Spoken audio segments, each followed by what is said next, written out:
It was the Greek Stoic philosopher Epictetus who said, "Don't live your philosophy, embody it."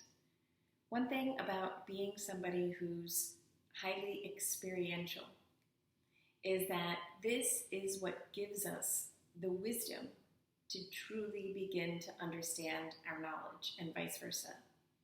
One thing that I'm a proponent of is us appreciating people who are able to truly and deeply, to the depths, distill their experiences and then have the ability to overcome, transmute, and alchemize them. Usually with a significant amount of self-processing and self-work. It's almost an ability to move back in time rather than forward in time. And this has been something that I've experienced for a long time, is experiencing and then understanding. And that beautiful direction gives me the affirmation for my experiences, especially if they're scientific phenomenon. This is the beauty and the wisdom of the experiencer and the knowledge and the working hand to hand to really create this embodied wisdom. Those of us who receive information about a particular subject matter and study it to the degrees of becoming a master within it are still missing something when they haven't truly lived through the experience. And I think we can agree with this. And often what gets lost in or unappreciated or underappreciated in the world of the subjective experience is that, well, who's quantifying and qualifying this experience?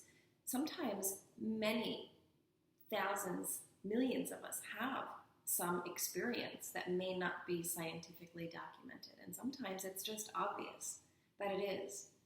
And it's within my hope and part of my work that I do with Awakening Healthcare to begin to appreciate and honor somebody's subjective experience, because I know that there are other people out there who live and experience the world more so the way I do. It's fully and deeply submerged in this feminine principle of the experiential and really fully going in it as much as possible and as deep as possible to distill and work through and transmute as much as an individual possibly can to then bring forth some of those underpinnings of that particular circumstance. And for me, one that's very obvious and easy to discuss is my experience with organ transplantation and being severely ill. I lived this for a very long time. So I have such a beautiful, refined level of positivity that I distilled through my experience, and also some of the trappings that aren't really talked about. So just something for you to think about today. Are you an experiencer? Do you have that element of energy within you? Do you crave more so to read first and find the knowledge and hope that you have the experience? The future is both. The future is understanding the objective and the subjective, and they flip roles and they definitely dance hand in hand, discovering more beautiful wisdom and knowledge that we can bring in to better assist humanity.